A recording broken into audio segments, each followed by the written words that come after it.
And on the other side is the inscription for Peter Farley Fawcett, major Underground Railroad leader, and Sarah Minot Walker Fawcett, who won the right in a lawsuit of Cincinnati women to ride on Cincinnati streetcars, and who was also a major Underground Railroad leader. So I said last week that the tombstone of John Isom Gaines was the most important African-American tombstone in Cincinnati, and I was probably wrong. It's probably this one. Oh, you think that? We go over here. Joseph and Edith Fawcett did have another son who was buried here, Jesse Fawcett. He's not as major a figure as Peter Farley Fawcett and Sarah Fawcett. But he was interesting because he became a Democrat at a time when nearly all African Americans were Republicans. It was a very controversial decision. When was this? He in the immediate post-war period. He conducted the first open-air meeting of Black Democrats in the state of Ohio. And he was the first person to organize an African American Democratic club in Hamilton County. Cincinnati Enquirer called him a leader among his race, irrespective of party. Wow. We're going to come right over here in this area, although they don't have tombstones. Susan Webb Tinsley, also an Underground Railroad leader, one of the 3 Black women known to have been Underground Railroad leaders in this cemetery. And also her husband, John Tinsley, he was a police station guard that was allowed before African Americans were allowed to be beat cops on the streets. They were allowed to work inside jobs like turnkey. In 1872, John Tinsley died. There was a funeral for him. The police attended, and there was a white officer named Isaac Robinson who refused to attend the funeral because Tinsley was black. Isaac Robinson got fired, and that established the precedent that Cincinnati police must attend the funeral of a brother officer, regardless of race. Really? Also in this area, although he does not have a tombstone, is Rufus Conrad. He was one of the founders of the Louisville National Medical College, first medical college in the state of Kentucky that would accept African Americans. An amazing man. It's a long career. Preacher, doctor, head of the Orphans Asylum in Cincinnati, and remarkable person. This is Robert James Harlan, an amazing larger-than-life figure. Born into slavery, somehow attained his freedom, moved out to California in the gold rush, moved to Cincinnati, then moved to England and imported racehorses from America and raced them in England. Came back to Cincinnati, was a member of the Ohio House of Representatives, and colonel in an African-American militia battalion. This is the grave of Powhatan Beatty, whose historical marker we saw earlier. And this is his son, A. Lee Beatty. A. Lee Beatty was an attorney, 2-term member of the Ohio State Legislature. He was an assistant U.S. District Attorney for Southern Ohio, first African-American to hold that post. And during the 1920s, he successfully prosecuted a group of corrupt police officers and had them sent to prison. This is Serena Webb, an important business owner. She owned, in the post-Civil War era, she owned the old Dumas Hotel, which during the pre-emancipation era had been a major stop on the Underground Railroad.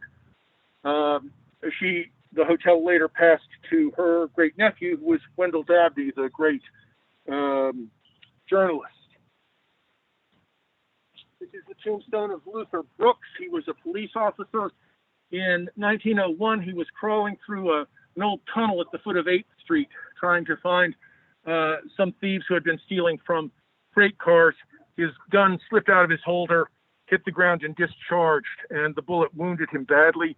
He was taken to Cincinnati General Hospital, then called Cincinnati City Hospital, and now the University of Cincinnati Medical Center. His wife, he was very badly injured. It was not expected that he would live, and he did not.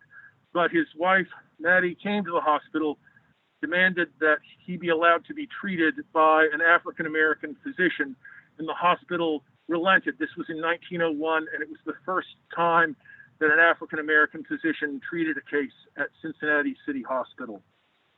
And that physician is Norval C. Vaughn, who has the large tombstone right here. By the way, there wasn't an African-American doctor on the general staff of the hospital until much later in the 1930s when, oh gosh, I'm blanking on his name. I'll think of it later. I apologize. This is Norval C. Vaughn. Had a physician who had a home on Park Avenue in Walnut Hills and a large practice. Also interesting because in 1899 he made an invention and got a patent. He'd seen the effect of stab wounds, bullet wounds. He wanted to design some sort of personal armor. And so I don't know if you can see this, but this is Vaughn's patent application for something that was kind of like chainmail, except made of little small metal plates, something that could be worn under under a police uniform, something like that. He did try to market that to the Cincinnati police, but apparently without success.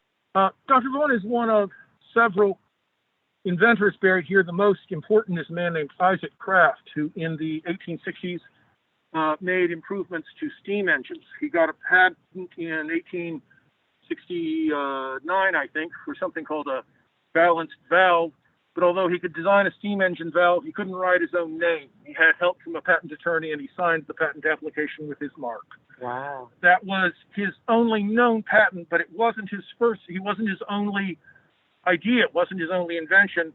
2 years earlier, in 1867, there's an article in the Cincinnati Commercial about prominent African Americans in Cincinnati, and it closes with this. Finally, we have an inventor in the person of Isaac Kraft, who invented a piece of machinery now extensively used in connection with the steam engine, but which goes by the name of the man who stole the idea from him, taking advantage of Kraft's poverty. Oh, wow. Kraft's grave location is not known. For a man named Samuel D. Holland. Samuel Holland was an ambulance driver back at a time when ambulances were drawn by horses. He was born into slavery in the 1830s in either Mississippi or Louisiana, came to Cincinnati in 1864, went to work driving an ambulance for the Old City Hospital, and drove that ambulance for 52 years. Here's what the Cincinnati Commercial said about him. In fair weather and foul weather, Holland has gone to the homes of the city's poor to do his share in relieving sickness or distress. No disease, no matter how deadly or contagious, brought terror to his heart, and no illness, no matter how light, but claimed his tenderest care and sympathy. He was forced into retirement, came back, and drove that ambulance up almost until the time of his death. Now, Samuel Holland was poor his entire life, and he didn't have the money for this. Not far from the grave, but it's eluding me today, of T. Spencer Finley, successful actor, comedian, and producer in Washington, D.C. He gave nightly comic monologues about the news of the day, a profession that still exists. He then came to Cincinnati and became the manager of the Lincoln Theater and the Lyceum Theater. Wendell Dabney said that the Lyceum under Finley was, quote, one of the greatest theaters of our race in the country, end quote. And when T. Spencer Finley died in 1921, he got a nice obituary in Billboard magazine. Oh. This is the tombstone of Bishop Mary Bell Mack. And I don't know if you can see it well, but that is Bishop Mack.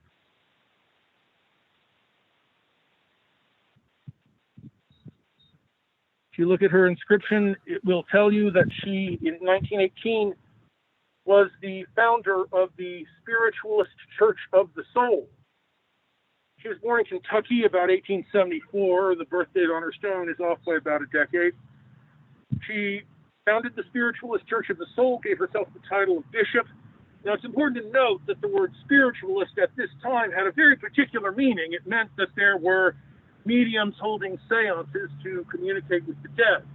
It's also important to note that the spiritualist movement was much more open to leadership by women than mainline traditional religious denominations were. And that was true on the national, international stage, people like Madame Blavatsky. It was true locally in Cincinnati, where there were religious leaders like Martha Haupt and Lula Steele and Mattie Fletcher. In 1923, Mary Bell Mack married Samuel Knox. They had a big wedding at Allen Temple, where Bishop Mack was attended by a bridal party of, quote, 24 crowned mediums, end quote. Given the headgear that Bishop Mack is wearing in that photo of her, that must have been quite an impressive ceremony. The ceremony, many white people were present, including the officiant, who was a woman named Reverend H.B. Reimer. Despite this remarkable ceremony, the groom, Samuel Knox, had no idea somehow what it was he was getting into. And only 5 months later, there's this item in the newspaper. Samuel Knox, who says he is a Baptist preacher, sued for divorce from Mary Mack Knox, charging that a few days after they were married, July 23rd, 1919, she assumed a domineering attitude and would allow him no privileges in their home. It is also charged that she neglected their home by attending meetings of a, quote, spiritualistic religious sect, end quote, of which she claimed to be the head, and that she entertained members of this sect at her home and finally installed several of them there to live. Knox's request for a divorce was granted. By 1929, the Cincinnati Enquirer reported of Mack that, quote, she has organized 14 churches in which she has ordained men and women who are ministers, preachers, and elders under her personal direction, end quote. There were congregations in Ohio, Kentucky, Indiana, Pennsylvania. She didn't just create her own church. She created her own denomination. At the 1933 annual conference, they had a parade from the church's original home to a building that she had bought. She died in 1945. Look at the tombstone of another pastor of Union Baptist Church. This is Wilbur Page. This is his stone here. The front side is inscriptions over here. He fought in World War I. After returning to France. He was asked to be temporary pastor at Union Baptist Church. The appointment became permanent. He served there for 66 years, And in the 1970s, he oversaw construction of the church's current sanctuary, and there's a high-rise building in downtown Cincinnati called Page Tower, which is named for him. And since we're so close, we'll look at this one. Charles E.A. Hunt, Pullman porter, but also an NAACP leader. Here's what Wendell Dabney says about him. Charlie Hunt, one of the live wires of the NAACP, does great work for that organization and never hesitates to sacrifice in its interest. He is a well-known railroad man and is against Jim Crowism in every form, against segregation in every way. Our beloved mother, Reverend Magnolia Wyatt. She was called Mother Wyatt by a lot of people. This is one of the women who worked as a spiritual leader within the system. Born in Georgia about 1878, came to Cincinnati. Her obituary describes her as an evangelist and says, known as Mother Wyatt, she was one of the first women to be ordained in Georgia. She came to Cincinnati 36 years ago and was a member and former assistant pastor of the Church of the Living God, 8th and John Streets. A women's club named the Magnolia Wyatt Federated Club was named after her, and long outlasted her. It held an annual tea at least until 1975, when the club celebrated its 14th anniversary. This is the tombstone of Wallace Smith, called Bud Smith, lightweight boxing champion of the world. He won the title in 1955. The reporter asked him what it felt like. He said, it feels like the whole United States. He lost the title a couple of years later to Gomeo Brennan. After that, things kind of unraveled. Managerial troubles, money troubles. In 1973, he was walking down a sidewalk in Avondale and was shot to death at the age of 44. One of several boxers buried in this cemetery, including one named Ben Coleman, who was killed in the ring in 1897. We're going to go stand near the grave of a woman named Consuelo Clark Stewart. She doesn't seem to have a headstone, but she does have a known location. Consuelo Clark Stewart was the first African-American woman licensed to practice medicine in the state of Ohio. She attended the medical school at Boston in 1884, graduated at the age of 23. She was the daughter of a very famous Cincinnati educator, Peter Humphreys Clark. And after coming back from Boston to Cincinnati, she married a man named W.R. Stewart. Over the very strenuous objections of her parents, Peter and Frances Clark, who had bad vibes about W.R. Stewart. But Consuelo Clark was determined. She married him. They moved to Youngstown. He became an attorney, member of the Ohio House of Representatives, very, very politically powerful man. She developed a medical practice ministering to low-income people who worked, mostly white, who worked in the steel mills. And she's buried somewhere right around here. It turns out that this time the parents were right to have bad vibes about the room. No. And That wouldn't be the case. 1907, September 1907, W.R. Stewart had his spouse, Consuelo Clark Stewart, confined to a mental institution. Well, what were her symptoms? She had one. She had been telling people repeatedly that her husband, W.R. Stewart, was abusing her. But he was powerful enough to get the confinement to stick. Consuelo Clark Stewart's sister, Ernestine Clark Nesbitt, traveled from St. Louis to Youngstown and spent weeks collecting affidavits from doctors saying that Clark Stewart was sane. Nesbitt Bell did eventually get her sister sprung, and they were together and in a home outside of the institution by the end of 1908. She died 2 years later. She had one large funeral in Youngstown and another one here. Her obituary says, Dr. Consuelo Clark Stewart had a remarkable funeral in at least one respect. The group which gathered around her coffin in her home was truly indicative of the life she had led. There are thousands of foreigners, workers in the great iron mills of this city. Dr. Stewart had frequently ministered to their wants and relieved their sufferings.